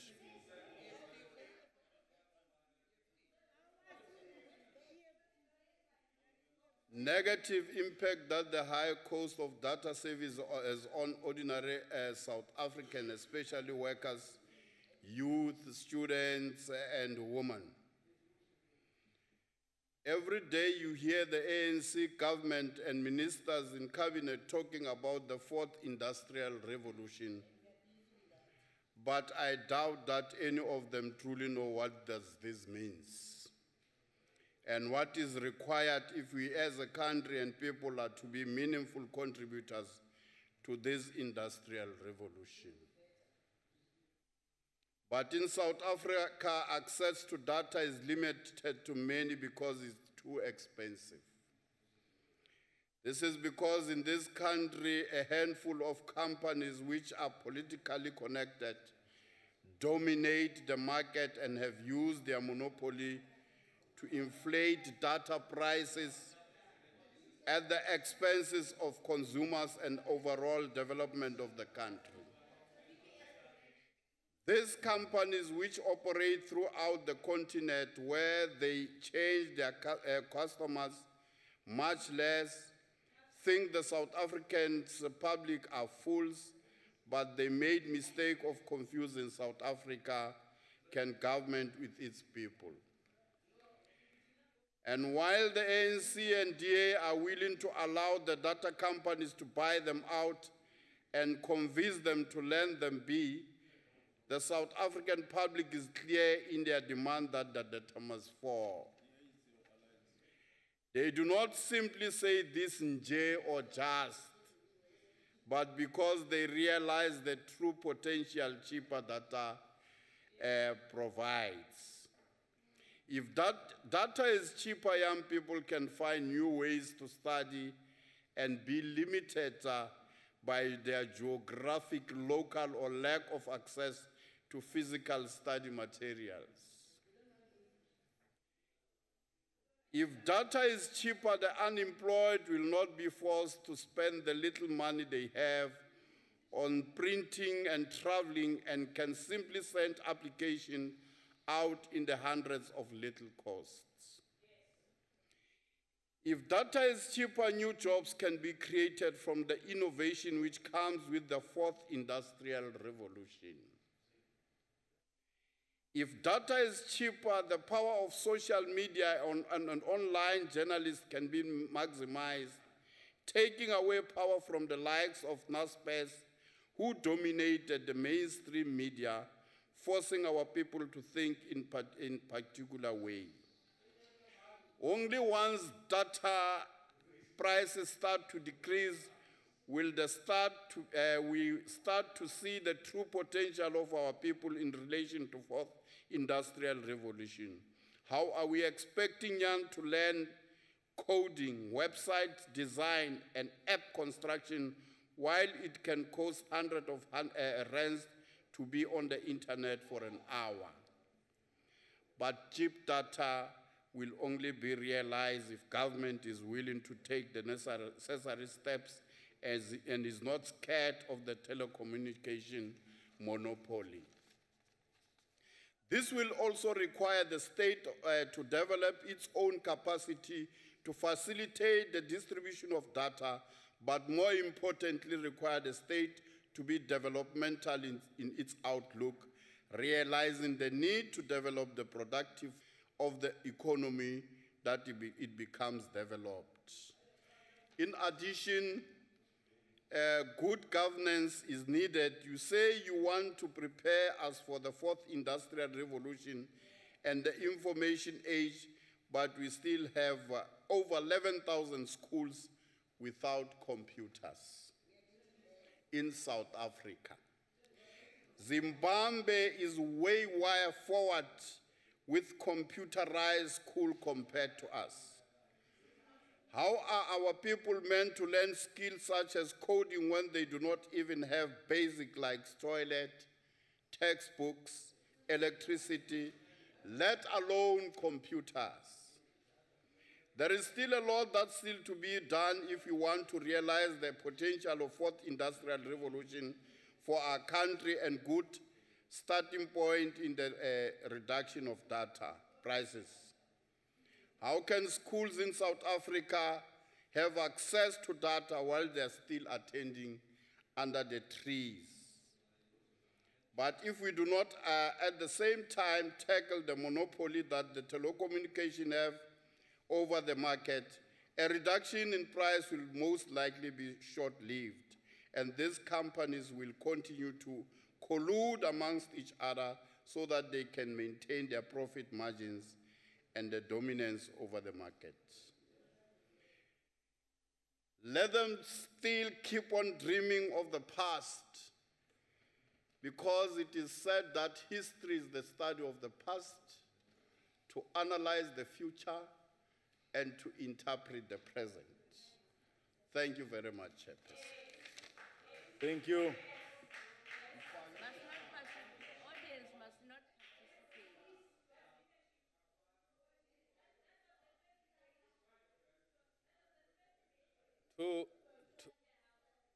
To the people in the gallery, if you are in the gallery, you are not supposed to participate here. The Chief Whip from Mpumalanga, Honorable Skosane.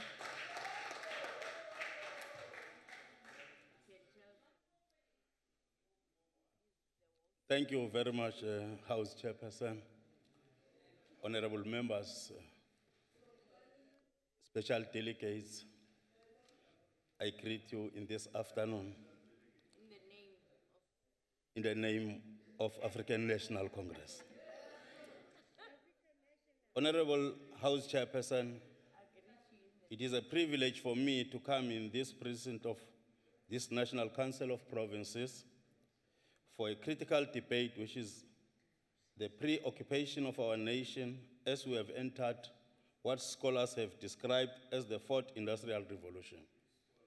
It is the fourth major industrial era since the initial industrial revolution of the 18th century. It is characterized by a fusion of technologies that is blurring the lines between the physical, digital, and biological spheres, collectively referred to as cyber-physical systems. Honorable Chairperson, I'm here representing 4 million people of the land of the rising sun, Mpumalanga, where this debate for reduction of data costs is a serious concern because we have more than 30% of our people unemployed, of which 70% are youth. We have high poverty rate of 42% and high levels of inequality of 0.6%. The levels of poverty, unemployment, and inequality in society will spontaneously increase if we don't intervene on the high cost of data. The face of deepening levels of poverty, especially in rural areas where most of our people in Mpumalanga live, has become gendered because majority of the people who suffer poverty and data costs are women and the youth. This means without access to data, these poor young people and women can't communicate with the world. They can't download application forms to apply to universities and can't access internet to apply for employment. In essence, Honorable House Chairperson, the costs of data in South Africa are yet another form of exclusion of the black majority from the economic activities. The ANC believes that the lowering of the cost of data will be a catalyst for economic growth. It will unlock economic opportunities and thus contribute to economic growth and job creation. Stemming from the ANC National 54th Conference in Nazareth, the ANC has been consistent on its view that high data costs mean the majority of citizens are unable to enjoy the benefits of the digital economy and further stifles the growth and development of small businesses. The ANC, the true parliament of the people, is currently busy consulting the people of South Africa in order to produce the People's Manifesto for 2019 elections. Indeed, Honorable Chairperson, the issue of the high cost of data is one of the dominant submissions, especially for our rural poor people which they believe only the ANC can help to reduce the costs of data. We are indeed listening to these voices of the poor and downtrodden who are calling for hashtag data must fall. New research paper, Honorable Chairperson, by Research ICT Africa shows that the price of data in South Africa has not changed over the past 2 years and is the most expensive out of all leading African economies. South Africa's mobile data prices have come under constant attack in recent months with targeted social media campaigns like hashtag data must fall, drawing attention to the high prices local operators charge. The price of 1 gig in South Africa from South Africa's 2 largest mobile operators, MTN and Vodacom, have flat-lined at around R150 since 2014, Honorable Chairperson. This shows that consumers are willing to pay a premium for coverage and speed, as both MTN and Vodacom have the widest and fastest network. Chairperson, in conclusion, we call upon ICASA to fasten process of nations, Johannesburg Metro, bazwene ngati eTshwane, bazwene ngati eNelson Mandela Metro. Namhlanje bayalwa abangafuni ukuhlonipha umthetho nekambiso yeParliament. Baxoshiwe bahleli phezulu kugallery. Sibawa isizwe siqalisise nasivotako. Usakuvotela izilwi zingakujameli kahle. Thank you very much, Honorable Chairperson.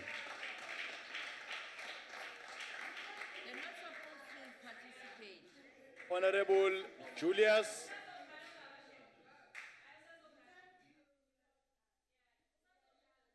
Honorable Smith.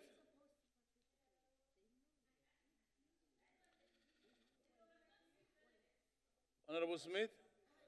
Thank you, House Chair. I believe there was a ruling before in this House when we started off that members of this House can't sit within the gallery. If you can just... Honorable members, I've made a ruling about what happened today, and I've made a ruling about the issue of even them trying to participate. They know the people on the gallery, it's wrong. But if we want to defocus and focus on other things besides what we're doing, we'll end up losing the essence of this very important debate we're dealing with. So that is why I'm appealing to you, people who are on the gallery. You are not making your case to be simple. You are not making your case to be simple, because what is good is that you are at the gallery, but fortunately enough, we know your names. You are protected. Continue, Honorable Julius. I didn't start. Oh, there's my time. You can start. House Chairperson, honorable members, South Africans, and the EFF in the gallery. The high cost of data in South Africa has a serious bearing on economic growth in all sectors of our society, and especially for the people in rural areas. Now, I listened to Honorable Prince and Honorable Mutara. You know, it was not necessary for the ANC to listen to civil society. You are a government.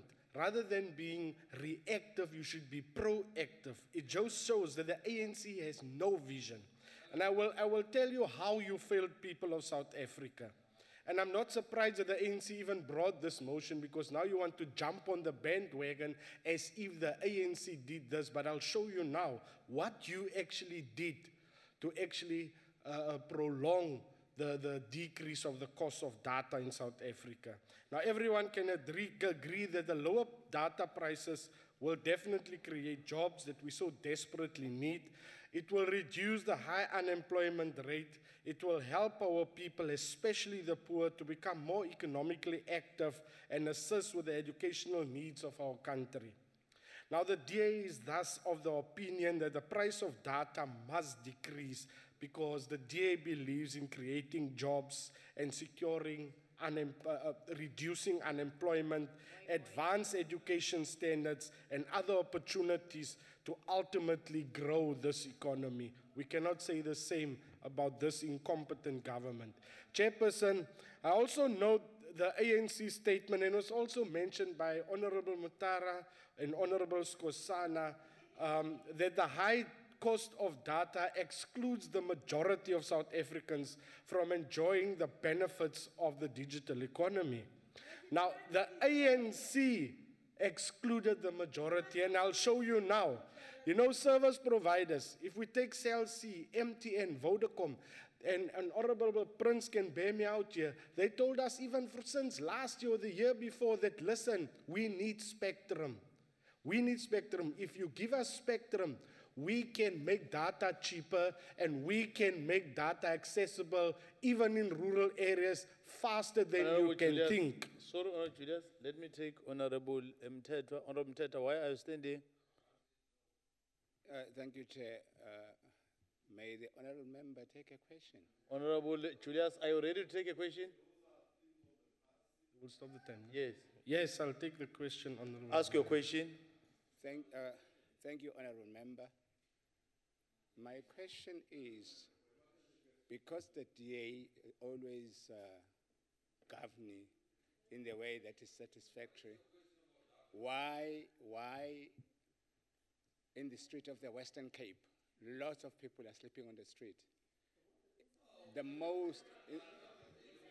There are so many in Cape Town than any other cities. Why? Well, order, members. Let's allow order. Honorable Julius. Honorable Mthetwa, thank you for the question. Let me start by saying, in South Africa, even in Africa, there are lots of people sleeping outside. And to throw stones at who's sleeping outside, I think is very disingenuous. This debate about today is about data. Those people that are sleeping on the streets don't even know the word data. It's very disingenuous of you to use homeless people in this debate, but it's typical of the ANC. You will never change. You don't care about the poor. Chairperson, I want to know, the service providers told us in committee and even on oversight that, listen, give us spectrum. Faith Mutambi, when she was still minister, she kept that spectrum. She didn't want to change from analog to digital for a very long time, and the ANC kept quiet. And the service provider said, give us this. We will reduce the price of data immediately and give access because that's what we need. But the ANC kept quiet. Why did they keep quiet? On top of that, ICASA, a body as per the Constitution, said that, listen, let us go out and auction spectrum at the beginning of last year already, because they knew, ICASA knew that this is what we must do now. And then the minister, the ANC minister, may I add, then said, no, I'm going to court. He interdicted it in court because he didn't want the spectrum to be auctioned. And that's the reason why we do not have cheaper data to this date. It's because of the ANC and your ministers.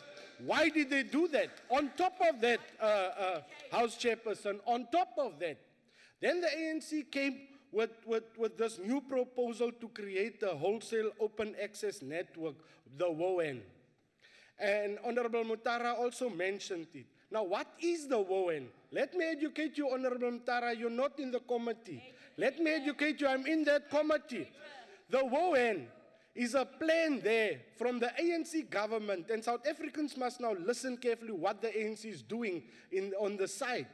Before they open up and give spectrum to the service providers, they want private companies to come in and actually install our infrastructure to do that, and then these service providers must now rent the infrastructure from these private companies. Now my first question, who will be these private companies? These private companies will be others there where we sell our country to the highest bidder. Will it be the Zuptas?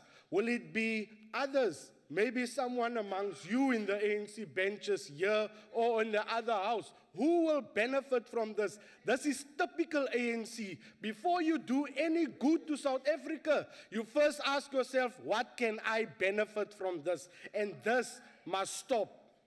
Chairperson, we already have ICASA as a regulating body in this space. We don't need another WON to come and regulate and tell people what to do. We must free up this space so that people can get free, cheaper data now, not in 5 or 8 years whilst we wait for another WON where ANC cadres can come and steal from the poor.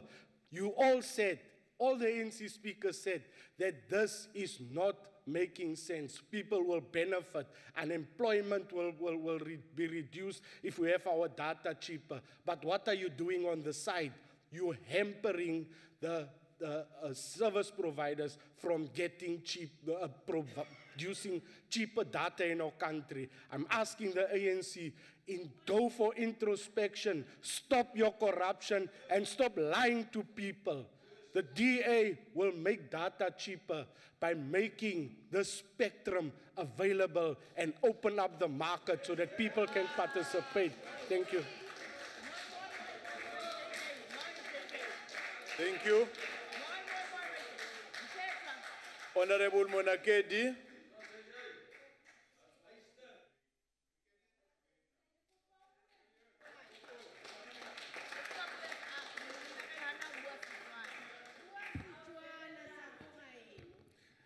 Thank you very much, Honorable House Chair. Honorable members, our guests in the public gallery. The economic clause of the Freedom Charter, with which many of us... Honorable Monakedi, let me take Honorable Oliphant. Honorable Oliphant, why?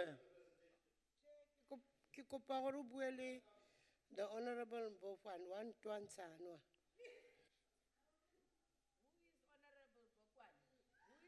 Honorable Thank you.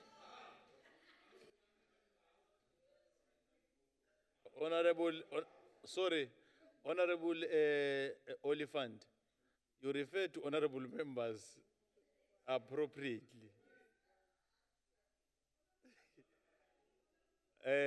Honorable Mpambos Pugwana.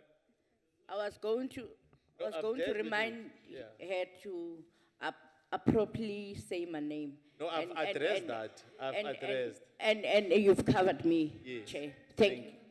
Thank you. Continue, Honorable Monakedi. Yeah, let me start from the beginning, Chair. The economic clause of the Freedom Charter, with which many of us are familiar, is quoted but seldom to those of us who quote it, read it in its entirety.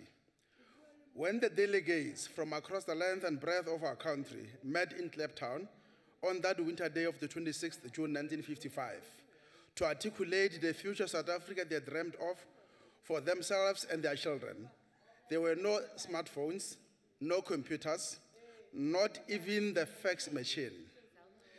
But in their profound wisdom, they laid down the foundations of our constitutional democracy. They declared, and I quote, all people shall have equal rights to trade where they choose, to manufacture, and to enter all trades, crafts, and professions, close quote. Those words found their way into the Bill of Rights, Chapter 2 of the Constitution of the Republic of South Africa, Section 22 thereof reads, and I quote, every citizen has the right to choose their trade, occupation, or profession freely. The practice of a trade, occupation, or profession may be regulated, closed quote. After centuries of colonial rule and decades of apartheid, Honorable Hatting, South Africa is still grappling with the legacy of exclusion of the majority of our people from meaningful participation in the economy of their country. Honorable Monakedi, let me take Honorable Makwebo. Honorable Makwebo. Honorable Chairperson, with due respect, I think this is becoming unbearable. I understand your ruling that you didn't remove the members from the precinct, however, you've removed them from the chamber. Be that as it may, they are sitting in the chamber and they are participating in the debate. They are the members of parliament. They know even members of the public are not allowed to participate with the debate. So it calls upon your ruling that probably the best ruling is that they must be removed from the parliamentary precinct. I wish you to reconsider that. Otherwise, they are hampering and they are standing, and they're, stifling the business of the day. And this business of the day is in the national interest. It cannot be, Chairperson, that it is acceptable and this matter is allowed. I want to plead with you, Chairperson, to really, help us here and get these members to do the right thing. And it's only in your capable hands as the House Chair this afternoon. I thank you. Honorable Makwebo, I have made a ruling about the conduct of people in the gallery. And I even said, we know the people that are in the gallery that are doing what they are doing. And I said the issue will be attended to accordingly. So I never wanted us to lose the focus and attend an issue that won't add value to the debate. So that is why I'm appealing that it will be in our best interest to focus on the debate and continue the debate. Honorable Smith, not unless we are raising something different. House Chair, I just want to remind you that you do have the powers to remove members from the gallery as well. Honorable Smith, I said if you want to raise something different, it's not going to assist us.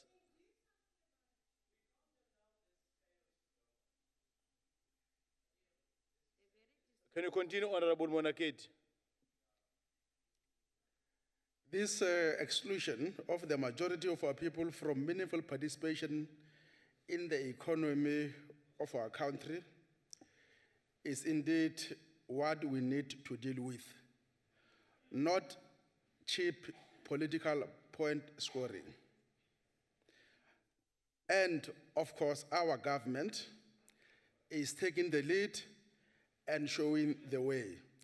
Hence, the policy directive that our new Minister of Finance referred to yesterday in terms of making sure that more spectrum is freed up for our people to be able to access opportunities that are available out there in our economy.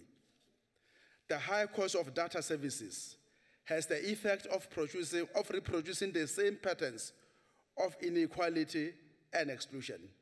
The negative impact of high cost of data is that it impedes the economic participation of the main members of our society, in particular, workers, students, women, rural and urban poor, thereby excluding them from reaping the benefits of the digital economy.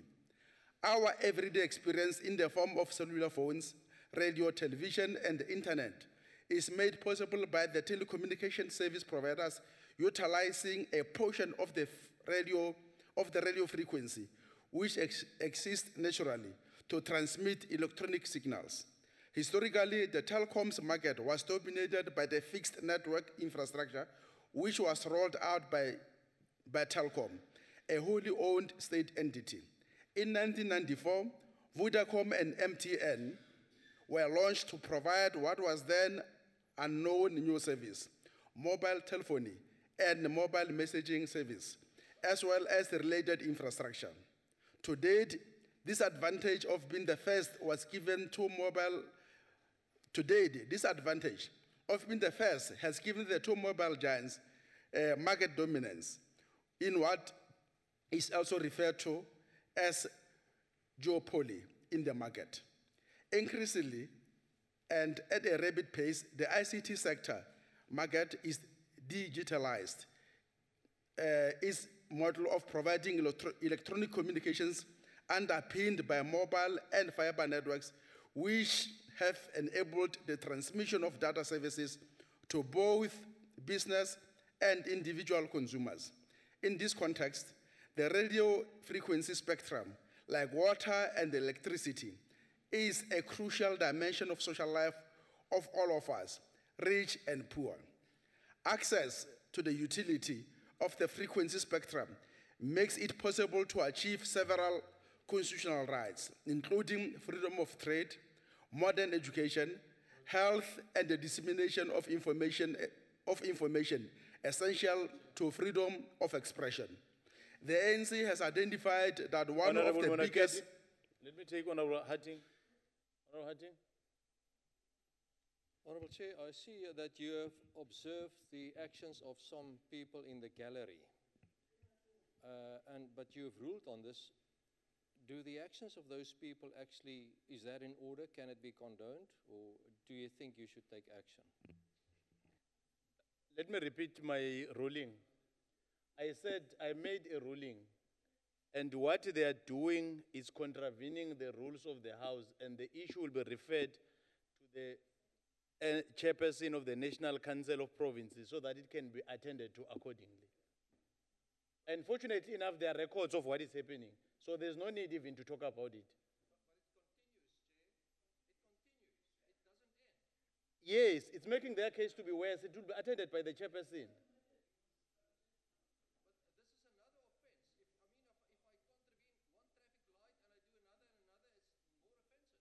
Yes, you will be charged for all the offenses.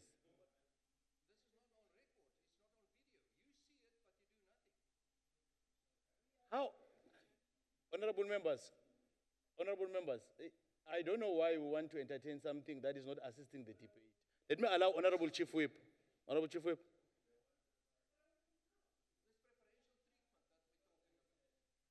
I think, honorable members, all of us observe that earlier, the chair reacted to statements that were made in the House and that were not consistent with the rules.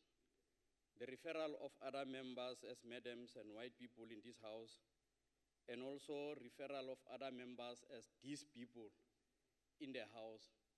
But most importantly, the important thing here is that there was a grave violation of the decorum of the House, with the House chair ruled on. And consistently, the House chair has reminded us that we should respond to our conscience as members of Parliament and respect one another. And I think in abiding with that ruling of the House chair, we should allow the discussion to conclude. And the House chair said that this thing is not going to be concluded arbitrarily. It is referred to the chair of the council of the NCOP. And all of us here bear witness. And these are the issues that will certainly appeal that the House chair of the NCOP receives and accordingly look into the conduct of members individually and those that may have continuously act in a manner that disrupt the proceedings. So I think let's uphold the ruling that was made by the House chair. Thanks. Thank you. Thank you once again, Chief Whip.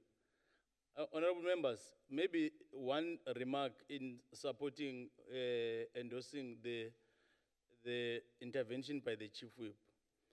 If any other member in the House is interested in making headline news and be on the front page of newspapers, don't drag me in to be part of that thing. I won't allow myself to be dragged to be part of that. That is why I'll preside accordingly, and it's up to the people that are following South Africans what is happening, and I'm not going to allow myself to be dragged to those things. Honorable Engelbrecht. Chairperson, can we just ask that according to the rules that you just do your job, please, and make sure that the rules are applied, not just said, but physically applied, because that's not being done. It has been done. Can we allow Honorable Monakedi to continue? Thanks, continue, Honorable Monakedi. The ANC has identified that one of the biggest challenges in the ICT sector is the licensing of the radio frequency spectrum to new entrants. This is essential if we really want to change the ownership structure in the sector. This is in line with the analysis of the 54th National Conference of the ANC, where we argued that the ICT sector needs to be transformed at all levels. The ANC called for a strong regulatory intervention to deal with the high cost to communicate. The economic strategy of the ANC government has identified the need to optimize the ICT opportunities through the use of SMMEs in the ICT sector. Government is determined to work with industry players to change the status quo by putting in efforts to ensure that SMME opportunities are created in the whole ICT value chain. Speaking on the occasion of the launch of the economic stimulus package, President Cyril Ramaphosa informed the nation that the government will initiate a process in the near future for the allocation of high-demand radio spectrum to enable licensing. This will certainly unlock significant value in the telecom sector, increase competition, promote investment, and reduce data costs. Lower data costs will also certainly provide relief for poor households and increase the overall competitiveness of the South African economy. The ANC is of the view that the release of spectrum in line with the international mobile telecommunications advanced requirements will inevitably lessen the network burden of operators, reduce the cost of capital, and resolve most of the constraints experienced by mobile operators, and also accelerate the rollout of broadband networks in rural areas, particularly in the wholesale wireless open access network, working with the relevant stakeholders to advance the interests of our people. Recently, there have been two significant developments in the frameworks governing electronic communications. These are one, Electronic Communications Amendment Bill, and two, the proposed policy and policy directions to ICASA on licensing of unassigned high-demand spectrum, including proposed directions to ICASA relating to the licensing of a wireless open access network operator, as indeed our finance minister referred to yesterday. Achieving effective and equitable access to the radio frequency will contribute immensely to making South Africa a more equal society. Understandably, it remains a highly regulated affair because of its scarcity and critical role in the communication industry. We call on government to use policy instruments such as licensing of spectrum to open up the telecoms industry to new entrants in order to increase competition, which will lead to lowering of data costs. Our country must begin to focus on public access solutions, including community networks and the allocation of spectrum for such networks where feasible.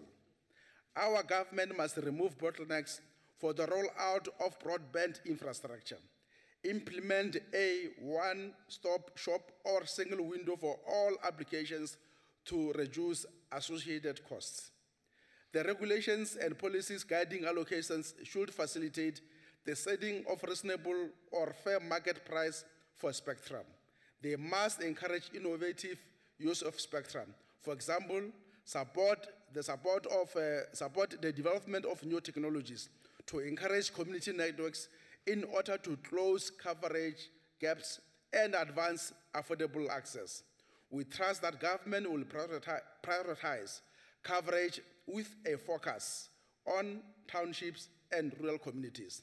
For us as the ANC, this is one of the key ways we can, one of the key ways in terms of which we can ensure realization of the economic clause in the Freedom Charter and indeed in the Bill of Rights. I thank you.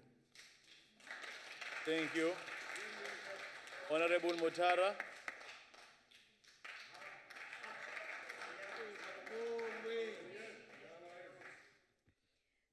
Thank you, House Chair. Let me take this opportunity to thank everybody who participated in this very critical debate of national importance.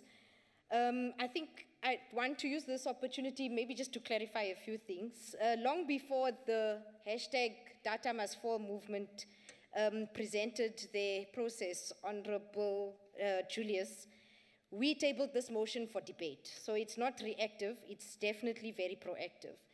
Also, I don't think you have to be a member of a particular committee to understand the issues, how they affect people on the ground, how they affect ordinary South Africans. That would mean that we have a very skewed way of thinking when we represent ourselves as public representatives. It means then you're insinuating that you can only speak to issues based on the fact that you participate in a committee. And I don't think that a committee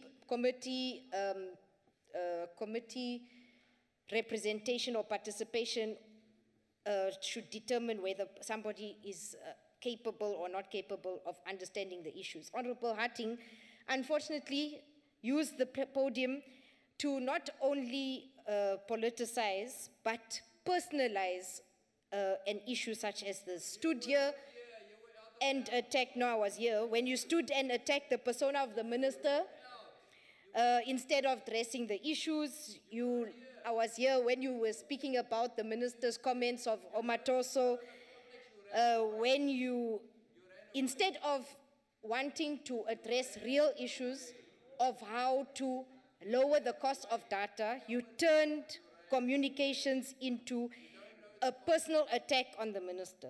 It's very sad that you can use, instead of using the platform to discuss and debate ways in which we can address situations of ordinary South Africans on the ground, you personalize it.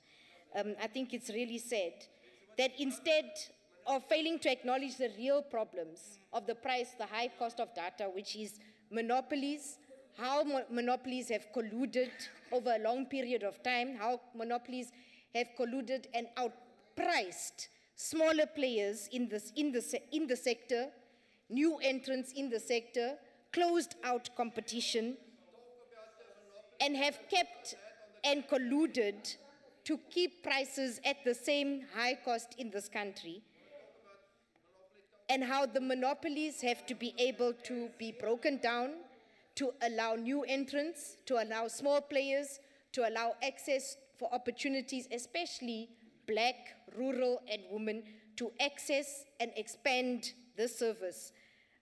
Those are the real issues, and those are what we have to be speaking about, not personalizing them and laying them on the doorstep of an individual, when it is big individuals who disrespect the poor, disrespect government policies, and use their financial muscle, in fact, to bully their wishes and demands to the people. Thank you, Chair.